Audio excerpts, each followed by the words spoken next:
Després també podem parlar d'un seguit d'expropiacions municipals que es poden portar a llocs del centre de Reus, tant al barri del Carme com al carrer Llobera, com a les afores de Reus, on els veïns estan totalment en desacord i s'han vist obligats a seguir sota pressió municipal, que els embarga els seus béns immobles per les bones o per les dolentes, el barri Gaudí, que els han tingut totalment abandonats durant 30 anys i ara que cau la subvenció de la Generalitat, vinga, cuita corrent, que s'ha de fer ràpid.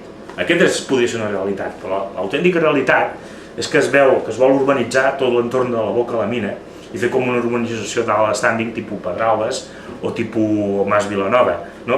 Tota la Boca de la Mina edificada en xalets. Hi ha cartells de constructores davant de l'escola Mowgli que diuen que promociones de xalets d'alto estànding a Boca de la Mina. Per això ara volen tenir el barri Goldinet. Aquesta és la veritat. Per això ara volen tenir els blocs del Pufí totalment restaurats.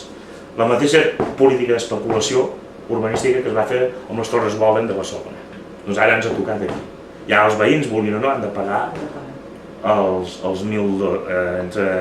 entre 12.000 i 15.000 euros que tenen.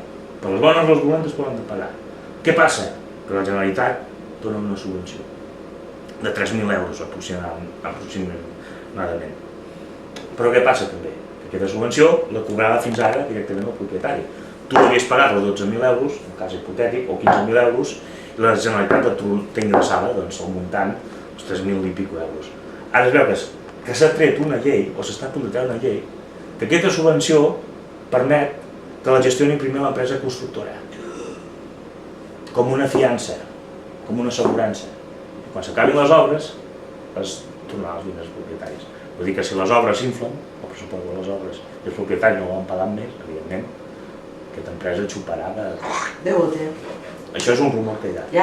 Ho vaig preguntar a l'arquitecte d'urbanisme, el senyor Berguedà, que és d'Esquerra Republicana, m'ha dit primer que això era així, i després li vaig preguntar al ple i m'ha dit tot el contrari, que aquesta subvenció la cobraran directament els veïns. Sí, directament els cobraran els veïns, però cobraran el muntant que els van prometre al principi, els 3.000 euros.